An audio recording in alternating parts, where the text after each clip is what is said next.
Hello everyone, welcome to my YouTube channel momentum physics के इस YouTube channel पर आप सभी लोग का स्वागत है।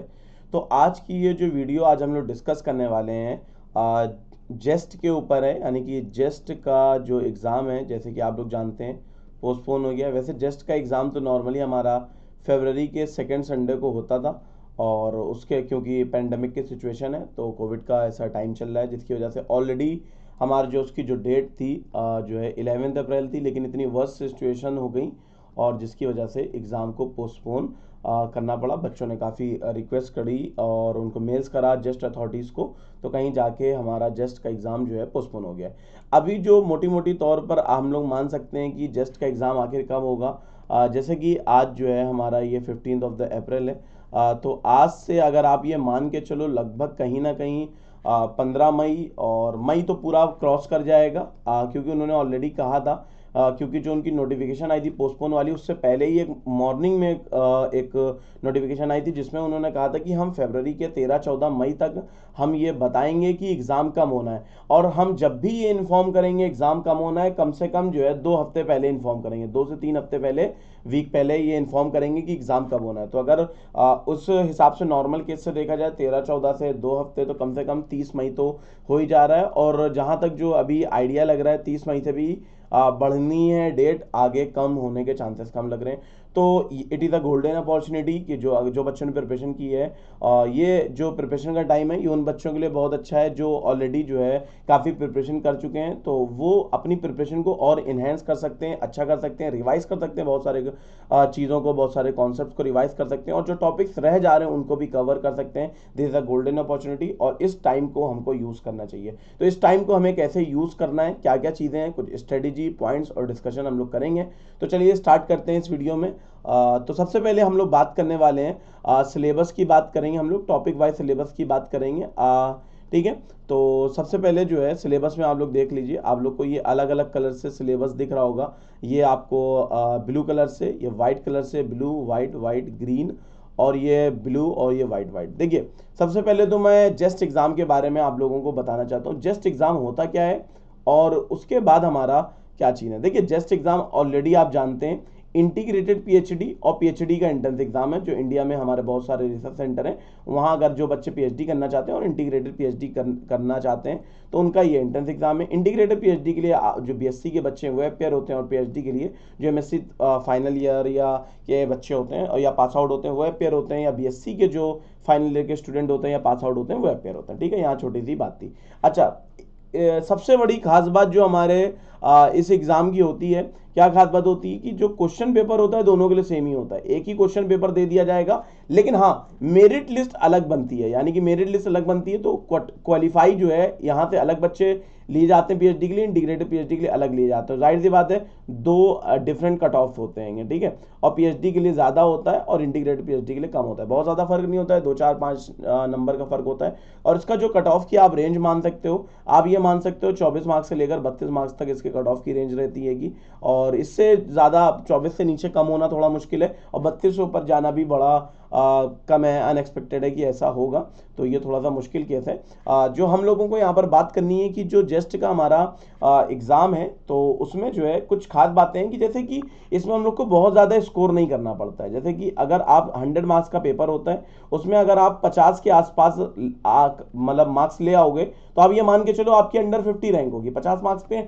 101% आपकी अंडर 50 रैंक होगी, तो इसमें तो 100% एवरी मतलब कहीं से भी आपको इंटरव्यू कॉल आ ही जाएगी इंटरव्यू के लिए। तो थोड़ा सा स्मार्ट वो करो, और चीज़ों को पूरी कंप्लीट, हमको हर चीज़ नहीं करनी है, थोड़ा जो भी आप प्रिपरेशन के टाइम प्रिपेयर करो तो ये मान के चलो कि हमें सब कुछ कंप्लीट नहीं करना है, कुछ इंपॉर्टेंट चीज़ों को हम कंप्लीट करेंगे ताकि जो है हम बेटर परफॉर्म कर सकें, ज़्यादा मार्क्स लेके। सबके चक्कर में बढ़ोगे तो कुछ नहीं होगा, चीज़ों को स्ट्रॉन्ग करके करना है, क्योंकि ये आईआईटी जैम जैसा एग्जाम नहीं ना, ये फॉर्मूला बेस्ड है और करके आ गए। ठीक है, तो ये एक इंपॉर्टेंट बात बतानी थी। इसके साथ साथ बताना था मुझे जेस्ट के बारे में, ये जो हमारा आईआईटी जैम का एग्जाम होता है, और जैसे कि हमारा नेट का एग्जाम होता है, और ये हमारा जो है गेट का एग्जाम होता है, तो जेस्ट को आप ये मान सकते हो कि ये सारे एग्जाम का मिश्रण होता है। मतलब आईआईटी जैम का अगर मैं परसेंटेज की बात करूं, it is 30% IIT jam, it is 25% से 30% हमारा गेट होता है, और इट इज 40% हमारा नेट एग्जाम टाइप होता है। ये इस तरह का हमारा इसका सिनेरियो होता है। सिलेबस के पॉइंट ऑफ व्यू से भी आप इसी तरीके से मान सकते हो कि हमारा सिलेबस भी ऐसा ही मैच करता है। सिलेबस भले ही कम ज्यादा हो, जो नंबर ऑफ क्वेश्चंस आते हैं जिन पार्ट से, मैं उनको यहाँ पर बताने की कोशिश कर रहा हूँ। आई थिंक ये बहुत ज्यादा बातें हो गई हैंगी, एक एक पॉइंट करके हम डिस्कस करें तो ज्यादा बेटर रहेगा। ठीक है, तो सबसे पहले हम लोग बात करने वाले हैं मैथमेटिकल मेथड्स की, हम लोग बात करने वाले हैं। डन। तो देखिए मैथमेटिकल मेथड्स में वेक्टर अलजेब्रा, वेक्टर कैलकुलस और ये different coordinate system, linear differential equation, Fourier series, ये वो टॉपिक्स हैं जो जैम में, आईआईटी जैम के लिए हमारे जो है सिलेबस में मेंशन्ड है, आते हैं।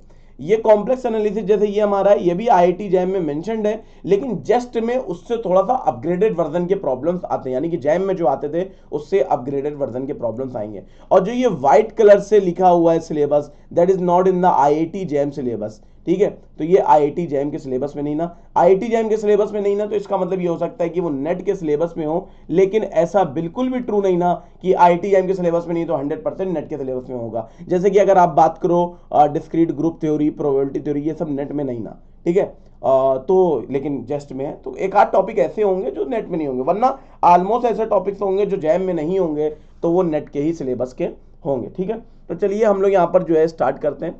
तो वेक्टर अलजेब्रा, वेक्टर कैलकुलस कुछ बताने की जरूरत नहीं है। वेक्टर कैलकुलस की जो थ्योरम्स हैं उनको करना है, नॉर्मल कैसे निकालते हैं, ग्रेडियंट कैसे लेना है, ये सब प्रॉपर्टीज के प्रॉब्लम्स आते हैं, आप जो है कर सकते हो। ठीक है, टेंसर इंपॉर्टेंट है, टेंसर भी आप पढ़ सकते हो, कोई अच्छी बुक से आप पढ़ सकते हो, बहुत ज़्यादा एकदम डीप नॉलेज नहीं चाहिए, हल्के फुल्के 2-4 क्वेश्चन लगाने लग जाएं, वो करना है। इसके साथ साथ ये जो हमारा डिफरेंट कोऑर्डिनेट सिस्टम है, ये बहुत ज़्यादा इंपॉर्टेंट है। ये इंपॉर्टेंट क्यों है, इसके दो कारण है। एक तो ये कारण है कि हमारी वेलोसिटी, एक्सेलरेशन जो क्लासिकल मैकेनिक्स में यूज होता है, और ईएमटी में ये ज़बरदस्त यूज होता है हमारा, यानी कि सिलेंड्रिकल कोऑर्डिनेट सिस्टम हो, स्फेरिकल कोऑर्डिनेट सिस्टम हो, पोलर कोऑर्डिनेट सिस्टम हो, अलग अलग तरीके के कोऑर्डिनेट सिस्टम बहुत ज़बरदस्त तरीके से उनके जो है यूज होते हैं। अगर हम लोग को ग्रेडियंट लेना है, यानी कि वेक्टर कैलकुलस का जब इसमें मिलान होता है, यानी कि वेक्टर कैलकुलस जब हमारा इसमें मिलता है, तब उस हिसाब से हमारा कैसे चीज़ें आती हैं, तो वो बहुत ज़्यादा इंपॉर्टेंट रहता है। तो उस हिसाब से हम लोगों को चीज़ें करनी रहती हैं। आई थिंक कि मुझको स्क्रीन जो है थोड़ा साफ कर देना चाहिए। Wait a minute everyone.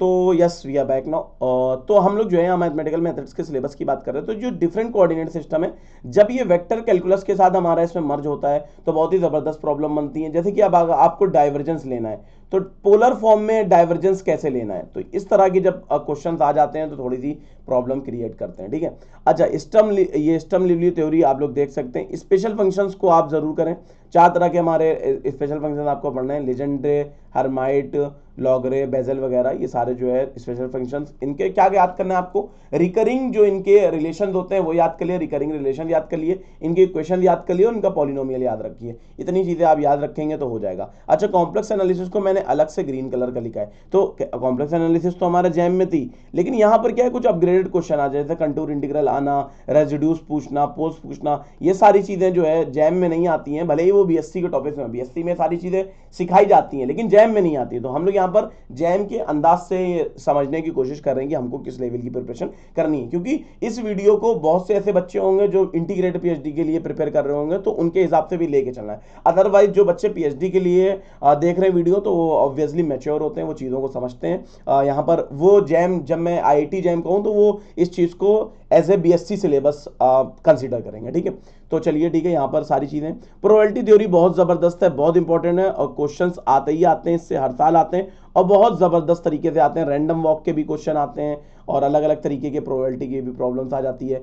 Error analysis आता है इसमें, जो हमारा मीडियन वगैरह होता है, डेविएशन वगैरह होता है, ये सब भी पूछा जाता है इसमें, ये भी आप कर सकते हो, और इन टॉपिक्स को भी कवर कर सकते हो। फोरियर ट्रांसफॉर्म पूरा का पूरा फॉर्मूला बेस्ड होता है, आपको एस और साइन और कॉस वाले जो कुछ फॉर्मूले हों उनको देख के आपको लर्न करना पड़ेगा। डायरेक्ट जो है फॉर्मूला बेस्ड प्रॉब्लम्स इसमें आती हैं। फोरियर सीरीज जो है बहुत ज़्यादा नहीं, एकदम सिंपल सी आती है, सिंपल से जैसा हमारा कोई भी आईआईटी जैम लेवल की जो थी, तो 2-4 प्रॉब्लम जैसी आती हैं, बिल्कुल आप उनको सॉल्व करके कर सकते हो। Linear differential equation jam level की कर लोगे, हो जाएगा।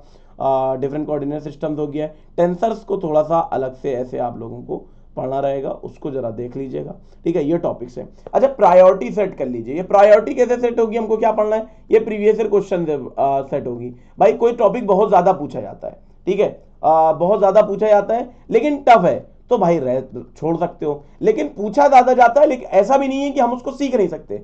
तो अगर आप सीख सकते हो उन चीज़ों को कवर कर सकते हो तो उनको कवर कर लेना चाहिए, ठीक है। अच्छा, इंटीग्रेटेड पीएचडी वालों के साथ ये प्रॉब्लम होती है कि उनको बहुत सारे टॉपिक्स इसमें नहीं आते हैं सिलेबस में, लेकिन पीएचडी वाले बच्चों को कोई प्रॉब्लम नहीं आती होती है, तो वो नेट की प्रिपरेशन करते हैं, जस्ट वही प्रिपेयर करते हैं जस्ट पीएचडी के लिए जो नेट की ऑलरेडी प्रिपरेशन कर रहे हो। तो नेट के सिलेबस के अंडर ही सब कुछ कवर हो जाता है ऑलमोस्ट, बस जस्ट का थोड़ा सा टेस्ट बदला होता है, तो नेट में जो अच्छा परफॉर्म करते हैं जस्ट भी कहीं ना कहीं क्वालिफाई इजिली कर ले जाते हैं, ठीक है। तो अब हम लोग आगे टॉपिक्स में चलते हैं और डिस्कशन करते हैं। देखिए, अब हम लोग बात करने वाले हैं क्लासिकल मैकेनिक्स की, हम लोग बात करने वाले हैं क्लासिकल मैकेनिक्स में। देखिए, मैं बहुत एकदम खड़ी बात बताऊं, एकदम सिंपल सी बात बताऊं, Newton's law, conservation of energy, conservation of momentum, ये हमारा 12th वाली मैकेनिक्स है, ठीक है। मैं आपको सच सच बताऊं तो जस्ट का पेपर आप देख लेना, कुछ नहीं आता है, ये पढ़ने की जरूरत ही नहीं है, आता ही नहीं ना। एक दो क्वेश्चन मैंने देखा बड़ी मुश्किल से, एक कोलिजन का क्वेश्चन मिला, एक जो है रेजिस्टिव फोर्स वाला क्वेश्चन मिला, ऐसे एक दो चार क्वेश्चंस ऐसे मिलते हैं। अगर आप प्रॉब्लम्स देखोगे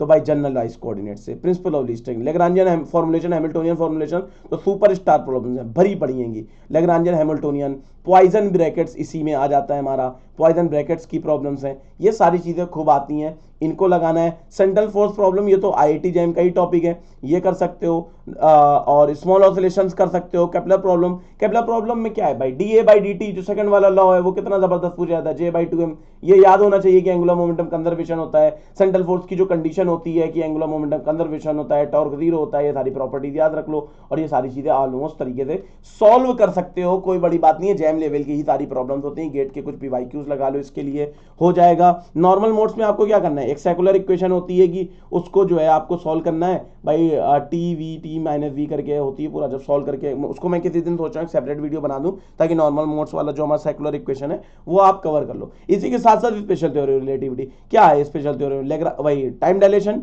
length contraction, velocity addition theorem, relativistic momentum energy relation, बस इतनी चीजें रट्टा मारो और ऑलमोस्ट चीजें आप कवर कर ले जाओगे। एक बार टाइम डायलेशन, लेंथ कॉन्ट्रैक्शन अच्छे से समझने की जरूरत है, उसके बाद तो आप कर ही ले जाओगे, कोई बहुत ज्यादा टफ क्वेश्चंस नहीं आते हैं, ठीक है। तो मैकेनिक्स में आपके क्या बात समझ में आई, मैकेनिक्स को अगर आप चाहते हो जस्ट की मैकेनिक्स कवर करना चाहते हो तो डोंट मतलब आप उसके पीछे मत भागो, जो आपकी बीएससी वाली मैकेनिक्स थी या आपकी जो 12th वाली मैकेनिक्स थी उसके पीछे तो बिल्कुल भागने की जरूरत नहीं ना, पूरी छोड़कर डायरेक्ट आप कहां से स्टार्टिंग करो, जनरल क्लोनाइज कोऑर्डिनेट, लैग्रांजियन हैमिल्टोनियन की प्रॉब्लम्स करना सीखो, यही सबसे ज्यादा पेपर में आती है। और अगर आपको बीएससी या आईआईटी जैम लेवल से कुछ करना है तो आप इन टॉपिक्स को कर सकते हो। अगर आपको ये करना है तो आप जो है इन टॉपिक से कर सकते हो, ये जो हमारे central force problem, Kepler problem, small oscillation, इन टॉपिक से आप कर सकते हो, एसटीआर कवर कर सकते हो, ठीक है, आईआईटीएम के लिए। अदरवाइज आप जो है ये सारी चीजें स्किप भी कर दो, कुछ आता नहीं है, इससे कुछ खास नहीं है। तो चलिए अब हम लोग आगे बढ़ते हैं।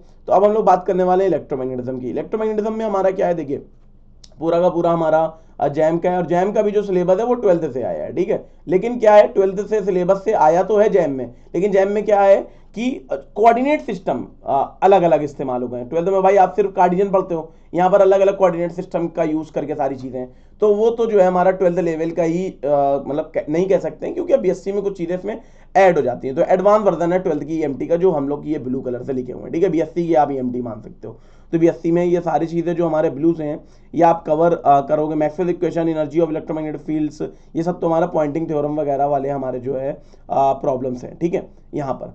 और ये जो मैंने ग्रीन से लिखा है, ग्रीन से लिखा है यानी मल्टीपल एक्सपेंशन वगैरह, और ये हमारा रिफ्लेक्शन ऑफ इलेक्ट्रिक और ये सब वेव्स, ये हमारे जैम से थोड़ा सा अपग्रेडेड वर्जन है। जैसे जैम में हमारा नॉर्मल इंसिडेंस है खाली, यहाँ पर जो है हर तरीके का आ सकता है, जो नेट के सिलेबस वाला हमारा है वो भी हमारा यहाँ पर आ सकता है। अलग अलग जो है कंडक्टिंग मीडिया का जो हमारी वेव्स तो हम लोग पढ़ते हैं, लेकिन dispersive media, momentum of electromagnetic field, ये सब हम लोगों ने नहीं पढ़ा है। Fields in dielectric media, paramagnetic media, ये सब जो है हम लोग जो है नहीं पढ़ते हैं जैम के सिलेबस में, मतलब बीएससी में। फील्ड्स इन डाइलेक्ट्रिक मीडिया तो आता ही है। बाउंड्री वैल्यू प्रॉब्लम आप लोगों को लगानी आनी चाहिए कि बाउंड्री वैल्यू प्रॉब्लम कैसे लगाते हैं, कि हमारी जब यहाँ पर जाती है तो पैरेलल वाली इलेक्ट्रिक फील्ड हमारी बराबर रहती है, और जो है जब परपेंडिकुलर वाली बात करते हैं तो डिस्प्लेसमेंट वेक्टर जो है हमारा यहाँ पर उनके बराबर होता है 1 और 2, तो उससे हमारा एप्सिलॉन 1 E1 वाला जो हमारी प्रॉब्लम है वो कितनी मशहूर प्रॉब्लम है। जस्ट हो, नेट हो, गेट हो, टीआईएफआर हो, कहीं भी हर एग्जाम में आती है, एक प्रॉब्लम लिखो, उससे सीखो, रट्टा मारो, हो गया काम। तो सिंपल सा है, अगर स्ट्रेटेजिकली सारी चीजें करोगे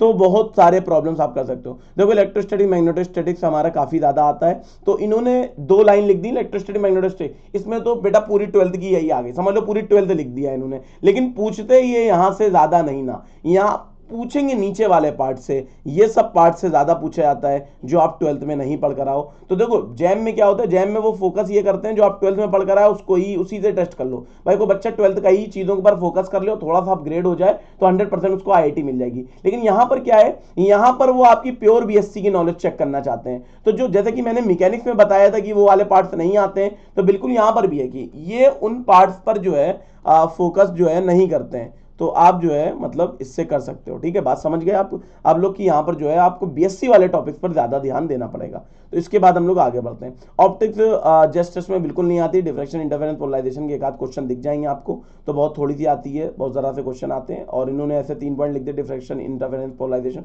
तो कोई अलग एफर्ट नहीं लगाना है। Young's double slit experiment, optical path retardation, और ये सारी चीजें कर लेनी है आप लोगों को। डिफ्रैक्शन में क्या करना है, वही हमारा डिफ्रैक्शन ग्रेटिंग, मिसिंग ऑर्डर और मैक्सिमा मिनिमा का रेशियो वाला। मैक्सिमा मिनिमा कहाँ पर निकलेगा, कंडीशन, और ये करना है। पोलराइजेशन में एज यूजुअल हमारा जो है इलेप्टिकल पोलराइजेशन है, सर्कुलर पोलराइजेशन है, quarter wave plates, half wave plates क्या है, और लॉ ऑफ मेलस, ये सारी चीजें जो है आप लोग को करनी है एज यूजुअल। जो जैम में पढ़ते हो इतना बहुत है। ठीक है, डन।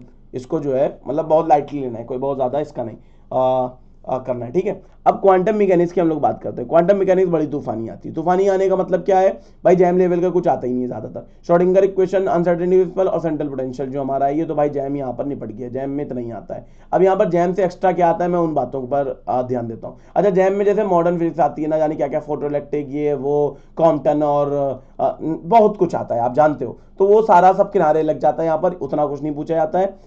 जैसे जैम में मॉडर्न फिजिक्स के अंदर STR है, तो STR को यहाँ पर क्लासिकल के सिलेबस में दिया हुआ है, तो वो चीजें जैसे हाइड्रोजन एटम बड़ा इंपॉर्टेंट है, उसका जो है हमारा वेव फंक्शन क्या होता है और उसकी एनर्जी वगैरह इंपॉर्टेंट है। ऑर्बिटल एंगुलर मोमेंटम बहुत ज्यादा इंपॉर्टेंट है। स्पिन एंगुलर मोमेंटम बहुत ज्यादा इंपॉर्टेंट है। पॉलीस्पिन मैट्रिसेस, उसका जो है आइगन वेक्टर आप याद कर लें, पॉलीस्पिन मैट्रिसेस का आइगन वेक्टर आप याद कर लें, क्योंकि बहुत सारी ऐसी प्रॉब्लम्स आई हैं, SX वाली आई है, जैसे 1 1 0 0 इस तरीके से करके बहुत सारी ऐसी प्रॉब्लम्स हैं जो आती हैं। तो पॉलीस्पिन मैट्रिसेस याद रखें, उसके साथ साथ उनके आइगन वेक्टर्स भी लर्न कर रहे हैं, और ये सारी चीजें आप कर सकते हो। एडिशन ऑफ एंगुलर मोमेंटम भी आता है, उसे भी करना है। Matrix formulation of quantum theory, quantum theory का मैट्रिक्स फॉर्मुलेशन तो बहुत आता है, मतलब इसके इसमें बेसिकली हर्मिशन ऑपरेटर्स वगैरह के प्रॉब्लम्स आते हैं।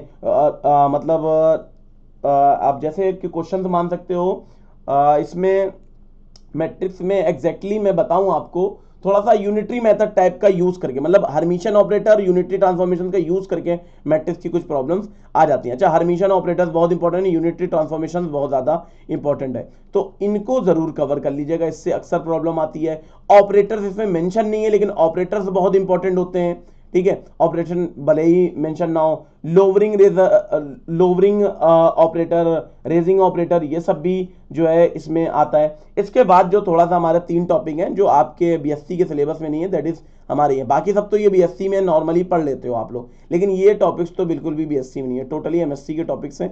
परटर्बेशन थ्योरी और ये सारी चीजें अगर आप इनको सीख सकते हो तो कर सकते हो, क्योंकि सिलेबस क्वांटम का वैसे ही इतना ज्यादा है, अगर यही सब चीजों को कवर करोगे ना जाने कितना टाइम जाएगा।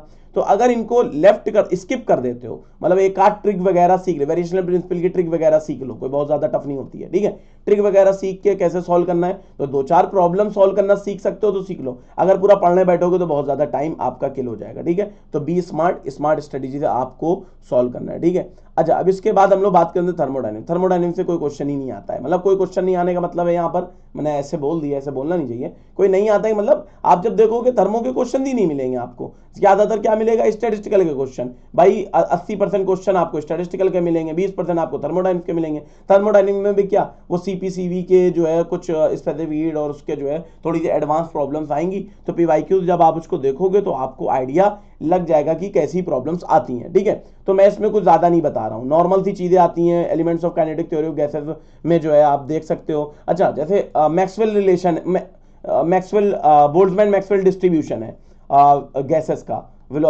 उसका एक प्रॉब्लम मैंने देखा था VRMS वगैरह का, कि 1D में अगर कोई हमारी इलेक्ट्रॉन गैस है तो उसको जो है हमारा क्या होगा, जो हमारा फंक्शन होता है FV वाला वेलोसिटी डिस्ट्रीब्यूशन का, वो हमारा क्या होगा, h/2 पाई mkt बाकी पावर 1/2 e की पावर -mv²/2 kbt वाला जो हमारा होता है, कि किसके किसके ऊपर डिपेंड करेगा, ये सब जस्ट का प्रॉब्लम है, ये आ जाता है इस तरीके से। तो मतलब आप समझ सकते हो कि बहुत ज्यादा नहीं आता है। ठीक है, इस पार्ट से बहुत ज्यादा नहीं आता है। अगर आएगा तो कुछ अच्छी प्रॉब्लम्स आएंगी, ठीक है, क्लॉजियस क्लैप्रॉन इक्वेशन टाइप का कुछ प्रॉब्लम टाइप की आ जाएंगी। स्टैटिस्टिकल से काफी आता है, तो उस पर एकदम कायदे में ध्यान देना है। स्टैटिस्टिकल में भाई स्टैटिस्टिकल एग्जांपल पार्टीशन फंक्शन तो बहुत इंपॉर्टेंट है, एकदम सुपर स्टार है, समझ लो ये। पार्टीशन फंक्शन से फिर वो जो है एनर्जी, इंटरनल एनर्जी निकालना, एफ निकालना, यू निकालना, बहुत सारी तरीके हैं। जो जेड से जितने भी फॉर्मूले में जेड आता है उन सबका यूज करके कर सकते हो।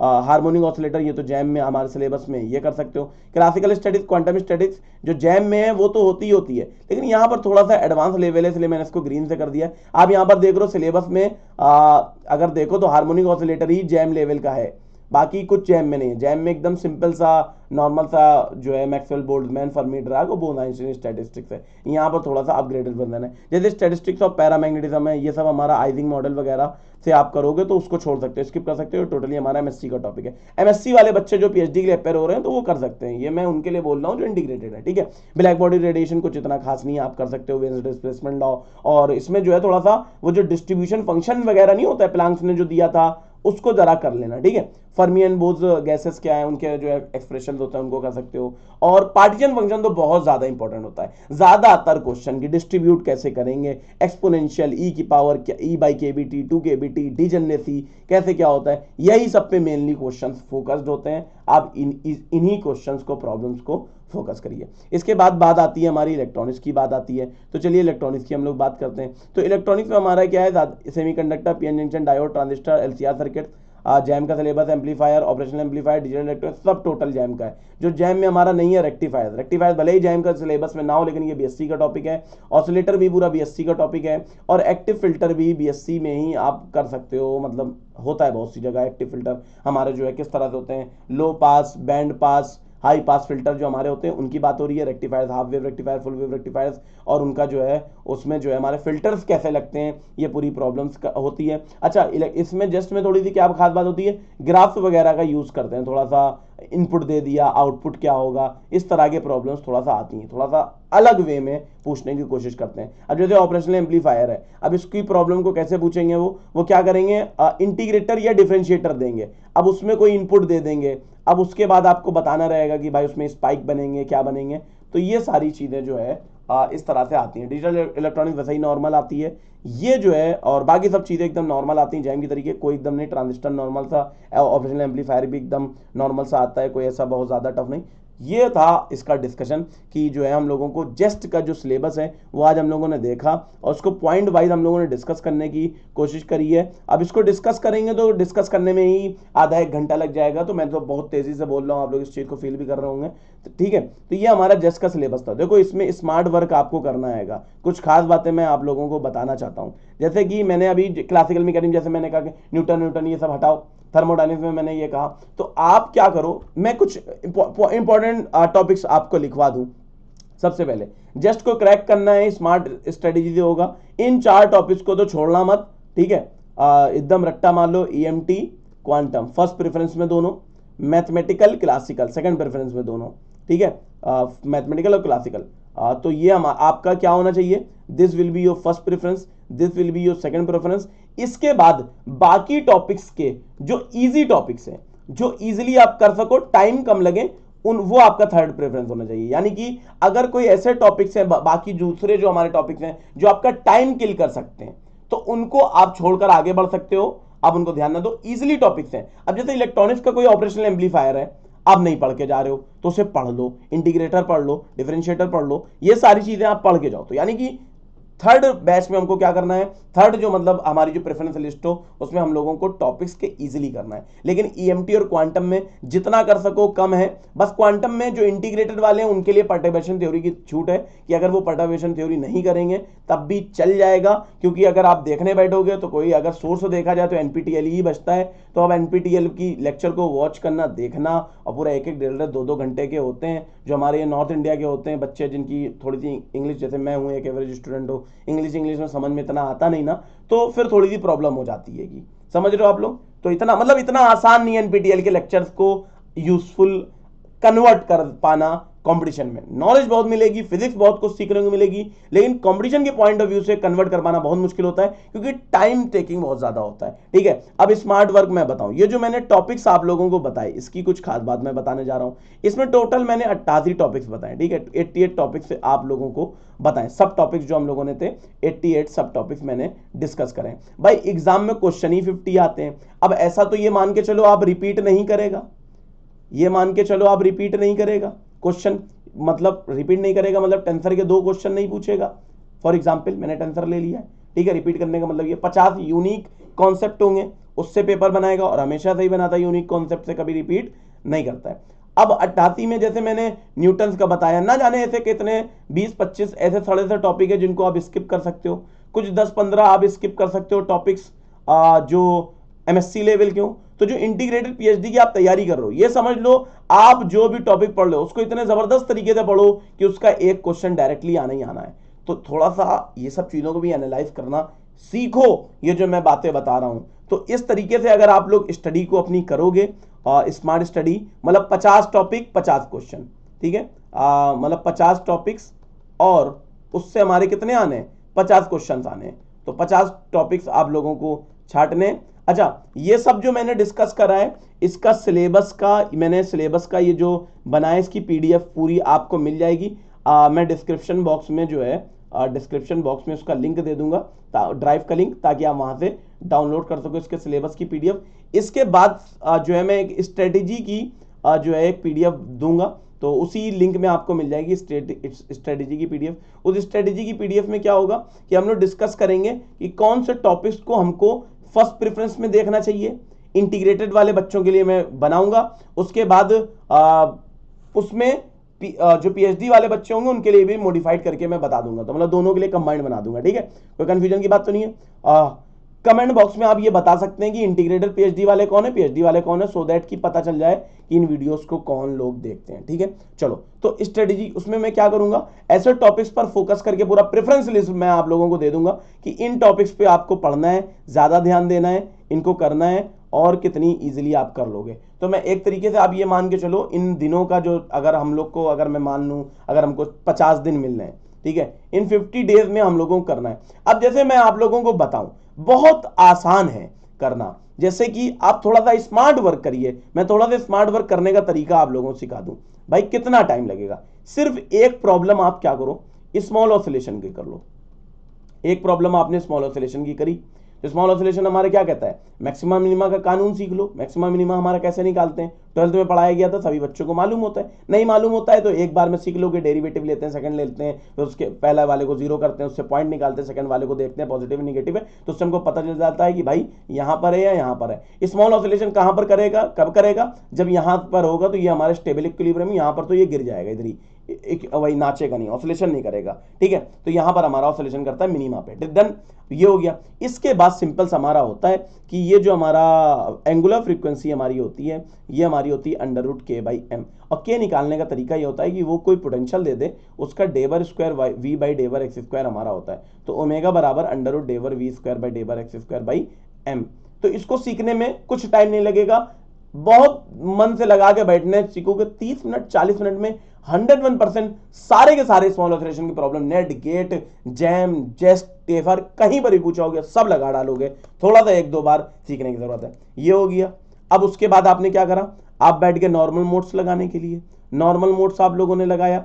अब नॉर्मल मोड्स आपने क्या करा, एक सेकुलर इक्वेशन का प्रॉब्लम शायद जस्ट में आया था या नेट में आया था, मुझे देखना पड़ेगा, मुझे याद नहीं ना इतना, तो उसको एक सेकुलर इक्वेशन को सॉल्व करना सीख गए, नॉर्मल मोड्स वगैरह हो गया, कुछ ज्यादा नहीं आता है। स्पेशल थ्योरी रिलेटिविटी में गए, एक जो है हमारा टाइम डायलेशन का जो है प्रॉब्लम लगा ली, टाइम डायलेशन की प्रॉब्लम लगा ली, वेलोसिटी एडिशन थ्योरम की कुछ प्रॉब्लम्स लगा ली, लॉरेंस ट्रांसफॉर्मेशन की भी कुछ प्रॉब्लम्स लगा ली, जिसमें लॉरेंस ट्रांसफॉर्मेशन इक्वेशंस का यूज करके कुछ प्रॉब्लम्स होती है, जिसमें x प्राइम x बराबर -v/√1 इस तरीके से करके हम लोग सॉल्व नहीं करते हैं, तो वो वाली प्रॉब्लम जिसमें हम लोग साइमल्टेनिटी जो है यूज करते हैं, तो उस तरह की प्रॉब्लम्स लगा ली। तो ऐसे आप कर सकते हो। जैसे अगर मैं बात करूं स्मॉल ऑसिलेशन, नॉर्मल मोड्स हो गया, और रिलेटिविटी रिवाइज करना हो, तो ये सारी चीजें आप एक दिन में भी कर सकते हो, अगर इस मेहनत से करने चाहोगे तो कर सकते हो। ठीक है, इसके बाद लैग्रांजियन सीख लिया भाई आपने कि लैग्रांजियन हमारा क्या होता है। वैसे मैंने आप लोग देख रहे हो कि मैंने लेक्चर से लिए, अभी तक हमारे 6 लेक्चर हुए हैं, 1 से लेकर 6, उसमें ही ना जाने कितनी चीजें मैंने सिखाई हैं। तो इसको हम लोग फिर से कंटिन्यू करने वाले हैं, लाइव लेक्चर्स हम लोग लेंगे और सारी चीजें हम लोग डिस्कस करेंगे कि भाई हमारा जो है क्या होता है। लाइव लेक्चर से लेके हम लोग डिस्कस करने वाले हैं, आगे इस सीरीज को कंटिन्यू करेंगे और उसमें हम लोग बहुत सारी प्रॉब्लम्स सीखेंगे, ठीक है। तो उससे भी आप सीख सकते हो। अब भाई लैग्रांजियन है, लैग्रांजियन में कुछ नहीं, एक आपको चीज याद रखनी है, डेबर बाई डी टी डेबर एल बाई डेबर क्यू डॉट माइनस डेबर एल बाई डेबर क्यू बराबर 0, इसको याद रखना है। इसका यूज करके ना जाने कितने प्रॉब्लम, 7-8 प्री वाई क्यूज तो आप 100% सॉल्व कर दोगे, तो ये काफी इंपॉर्टेंट है, तो ये कर लो। फिर इक्वेशन क्या होती है, Q double dot 0, Q double dot क्या होता है, एक्सेलरेशन होता है। तो पहले जनरलाइज कोऑर्डिनेट वगैरह सीख लो कि जनरलाइज कोऑर्डिनेट्स का मतलब क्या होता है। भाई हम लोग इतने बहुत सारे कोऑर्डिनेट सिस्टम पढ़ते हैं, पोलर, स्फेरिकल, सिलेंड्रिकल, ये वो। अब हमारी कोई कॉम्प्लेक्स प्रॉब्लम है, वो पर्टिकुलर किसी कोऑर्डिनेट की नहीं ना, वो जनरल है, उसमें कार्टेशियन कोऑर्डिनेट भी हो, पोलर भी हो, स्फेरिकल भी हो, कुछ भी हो, तो उसके जो है कोऑर्डिनेट्स होंगे उनको x y z, r theta phi, r theta z, इस तरीके से रिप्रेजेंट करते हैं। तो हम लोग क्या कहते हैं, इनको जनरली रिप्रेजेंट कर देते हैं, Q1 Q2 Q3 Q4 ऐसे Qn। तो Q हमारा क्या होता है, जनरलाइज कोऑर्डिनेट, इनका मोमेंटम होता है P1 P2 P3 P4 and so on, ये हमारा होता है। क्लियर है, सिंपल सी चीजें इस तरह से हो जाएगा। लैग्रांजियन एक बार सीख लो, काइनेटिक एनर्जी माइनस हमारा जो है पोटेंशियल एनर्जी के डिफरेंस को हम लोग क्या बोलते हैं, लैग्रांजियन बोलते हैं। लैग्रांजियन इक्वेशन लिखना सीख लो, कैसे लिखी जाती है, जैसे लिखते हो 11th-12th में मैकेनिक्स में, वैसा ही हम लोग को लिखनी है। बस आपको एक्सेलरेशन की जगह क्या लिखना है, एक्सेलरेशन लिखना है, वहां पर आप लिखोगे एक्स डबल डॉट लिखोगे या फिर क्यू डबल डॉट लिखेगा। सिंपल सी चीजें, इस तरीके से कुछ चीजें सीखी आपने, लैग्रांजियन की ये वाली इक्वेशन सीखी, हो गया। एक बार पॉइसन ब्रैकेट सीखो, उससे हो गया। तो ये मैं एक तरीका बता रहा हूं कि कितनी फास्ट करा जा सकता है इन सब चीजों को, अगर मेहनत से करा जाए। पीवाईक्यूज के दम पर ही ना जाने कितनी प्रॉब्लम सीखी जा सकती हैं। आप पीवाईक्यूज को क्या लो, पीवाईक्यूज से आप लर्निंग लो। आप पीवाईक्यूज को पता नहीं किस तरह से सॉल्व करते हैं आजकल बच्चे, उसको लर्निंग मोड पे नहीं सॉल्व करते हैं। भाई लर्निंग हमें सीखना है, पीवाईक्यूज हमें क्या सिखा सकता है, भाई मेथड सिखा सकता है, कि मेथड सिखा सकता है हमको, फॉर्मूला सिखा सकता है हमको, कॉन्सेप्ट सिखा सकता है। इतनी चीजें हमको पीवाईक्यूज से मिल जाती हैं, तो उससे सीखने की कोशिश करो। और जस्ट जैसे एग्जाम में भाई मैं तुम्हें बताऊं, न जाने कितने कॉन्सेप्ट रिपीट होते हैं, न जाने कितनी प्रॉब्लम्स तक के आ जाती हैं, घुमा घुमा के पूछता है, कभी कुछ अलग अलग तरीके से पूछेगा, वही चीजें उल्टा उल्टा करके। तो सिंपली होता है, बस थोड़ा सा एक संयम से करना रहेगा और बड़ा उससे करना रहेगा। समझ रहे हो आप लोग कि थोड़ा सा स्मार्ट वर्क करना पड़ेगा। स्मार्ट वर्क थोड़ा सा करोगे, बहुत पूरे के पीछे नहीं भागना है। सिलेबस कंप्लीट होने का कोई फायदा नहीं, क्योंकि this is not a board exam या यूनिवर्सिटी एग्जाम। सिलेबस कंप्लीशन के पीछे नहीं भागना है, सिलेबस कंप्लीट करना है। फिजिक्स के पीछे भागना है, आप फिजिक्स सीखो, उसके पीछे के कॉन्सेप्ट सीखो, कॉन्सेप्ट सीखोगे, फिजिक्स सीखोगे, न्यूमेरिकल्स ऑटोमेटिकली लगेंगे। न्यूमेरिकल्स लगेंगे तो उन न्यूमेरिकल्स को थोड़ा सा ऑब्जेक्टिव मोड सीखना है कि ऑब्जेक्टिव मोड हमारे न्यूमेरिकल कैसे लगते हैं। उसके बाद तो जस्ट में आप आराम से प्रॉब्लम सॉल्व करने लग जाओगे। तो ये जो है हमेशा सभी एग्जाम्स के लिए मैंने बताइए, सिलेबस कंप्लीशन के पीछे नहीं भागना है। और जस्ट जैसे इतने इस एग्जाम में तो बिल्कुल भी सिलेबस कंप्लीशन के पीछे नहीं भागना है कि मुझे सिलेबस कंप्लीट करना है, पूरा सिलेबस से कोई मतलब नहीं ना। आप जो करके जा रहे हो उसे लर्न करके जाओ। भाई आपको करना ही कितना है, भाई आप यकीन जानो 45 मार्क्स 46 मार्क्स पे ऑल इंडिया रैंक 50-50 40-40 आई है, ऐसे आती है। आपके 50 मार्क्स आ जाएंगे ना, तो भाई ये सोचो 50 मार्क्स हमें लाने हैं, तो 50 मार्क्स लाने हैं तो 50 नहीं लाने हैं ना। 50 नहीं लाने हैं तो उसके दो रास्ते हैं। 50 नहीं लाने का एक रास्ता ये है कि प्रिपरेशन के टाइम ही आप कुछ टॉपिक्स ऐसे स्किप कर दो कि जो है आप बाकी के टॉपिक्स कर सको, क्योंकि आपके पास टाइम कम है और माइंड की क्षमता भी तो होती है कि भाई हम कितनी चीजें सीख सकते हैं कम टाइम में, ठीक है।